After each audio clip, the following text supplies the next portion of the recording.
মৰমৰ ছাত্ৰ-ছাত্ৰীসকল, তোমালোকৰ সন্মুখত ইয়াৰ এটা পেৰাগ্ৰাফ, ইয়াৰ এটা অধ্যায়। এই অধ্যায়টো পঢ়ি ইয়াত থকা কুৱেশ্যনৰ আনচাৰখিনি আমাক কৰিব লাগে। ইয়াৰ তোমালোকৰ নৱোদয়া এন্ট্ৰেন্স এক্সামিনেশ্যনৰ লেংগুৱেজ টেষ্ট, তাৰে এটা পাৰ্ট। কমন আমি আৰম্ভ কৰিছোঁ।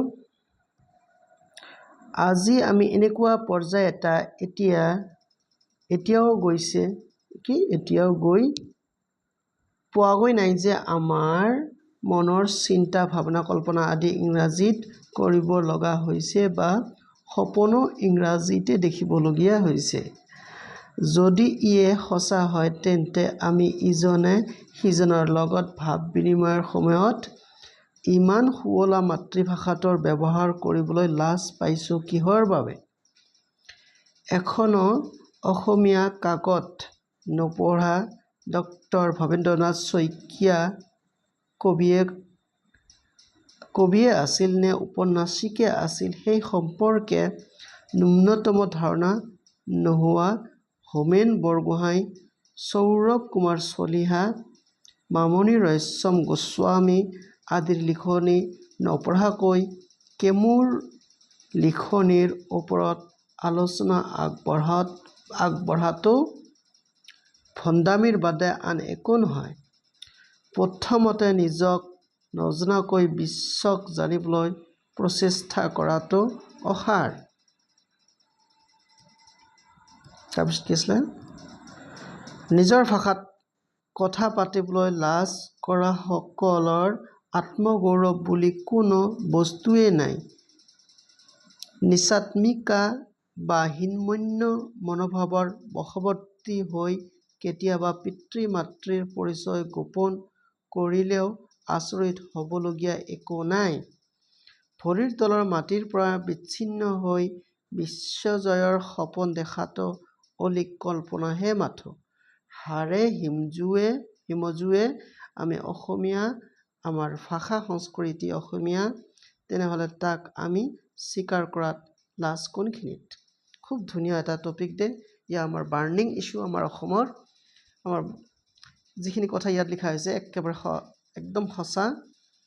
গতিকে তোমালোকে য়ং জেনেৰেশ্যন, তোমালোকে এইখিনি কথা কাণত ধৰি ৰাখিবা।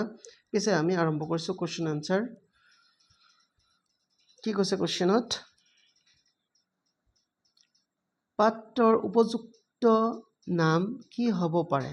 নাম নহয়, এইটো শিৰোনামহে হ'ব, হয়নে? যিয়ে নহওক, নাম শিৰোনাম প্ৰায় একে কথা, কিন্তু সাধাৰণতে আমি শিৰোনাম ব্যৱহাৰ কৰোঁ। টাইটেল, ইংৰাজীত টাইটেল বুলি কোৱা হয়। অসমীয়া ভাষা আৰু আমি, অসমীয়াৰ ইংৰাজী প্ৰীতি, অসমৰ ইংৰাজী শিক্ষাৰ অপপ্ৰচাৰ, অসমীয়াৰ দেশপ্ৰেম। এইটো আমাৰ একজেক্ট কোনটো হ'ব লাগে? অসমীয়া ভাষা আৰু আমি। তেনে আমি আমাৰ ভাষাৰ প্ৰতি কিমান দায়বদ্ধশীল তাকে দেখুৱাবৰ কাৰণে এইটো টপিক দিয়া হৈছে। খুব ধুনীয়া টপিক দেই। নেক্সট কি আছিলে? নিজৰ শুৱলা অসমীয়া ভাষাটোৰ ভাৱ বিনিময়ৰ বাবে ব্যৱহাৰ নকৰি ইংৰাজী ব্যৱহাৰ কৰাটো কিহৰ পৰিচায়ক? ইংৰাজী ভাষাৰ ওপৰত থকা জ্ঞানৰ, ইংৰাজী ভাষা শিকিবলৈ কৰা প্ৰচেষ্টাৰ, নীচাত্মিকতা বা হীনমন্যতা, তাৰপিছত অসমীয়া ভাষাৰ ওপৰত থকা দুৰ্বল জ্ঞান। কোনটো হ'ব? টপিকত ধুনীয়াকৈ এইটো স্পষ্ট কৰি দিয়া আছে। তোমালোকৰ হীনমন্যতা বা নীচাত্মিকা, মানে ফাইন। নেক্সটত কি আছিলে তোমালোকৰ কুৱেশ্যন? আমি অসমীয়া বুলি পৰিচয় দি কি অনুভৱ কৰা উচিত? আমি অসমীয়া বুলি পৰিচয় দি গৰ্ব অনুভৱ কৰা উচিত। আমি অসমীয়া এলেহুৱা বুলি পৰিচয় দিব লাগে। আমি অসমীয়াবিলাকে আহোম ৰজাৰ বংশধৰ বুলি পৰিচয় দিব লাগে। অসমীয়া মানুহ চাহ খাই ভাল পায় বুলি পৰিচয় দিব লাগে। কোনটো হ'ব ৰাইট অপশ্যন? আমি অসমীয়া বুলি পৰিচয় দিবলৈ গৰ্ব অনুভৱ কৰা উচিত, সেইটো হ'ব লাগিব তোমালোকৰ ৰাইট অপশ্যন। নেক্সট তোমালোকক কি কৈছে? ভৱেন্দ্ৰনাথ শইকীয়া, হোমেন বৰগোহাঁই, সৌৰভ কুমাৰ চলিহা আৰু মামণি ৰয়ছম গোস্বামী কিহৰ বাবে বিখ্যাত? তেওঁলোকে প্ৰত্যেকে নিজৰ বিষয়ত একোজন বিদগ্ধ পণ্ডিত। তেওঁলোকে প্ৰত্যেকে একোজন সুদক্ষ শিক্ষক। গণমৰ কি কৈছে? তেওঁলোক অসমীয়া সাহিত্যিক হিচাপে বিখ্যাত। তেওঁলোক অসমৰ ছাত্ৰ নেতাসকলৰ ৰাজনৈতিক গুৰু কোনটো পিছে এইখিনি তোমালোকে জানিবা ইয়াত কৈয়ে দিছে টেকনিক্যালি কৈ দিছে কিন্তু এইটো হ'ল তেওঁলোক অসমীয়া সাহিত্যিক হিচাপে বিখ্যাত নেক্সট কোৱেশ্চনটো কি দিছে ভৰিৰ তলৰ মাটিৰ পৰা বিচ্ছিন্ন হৈ বিশ্বজয়ৰ সপোন দেখাটো উচিত নে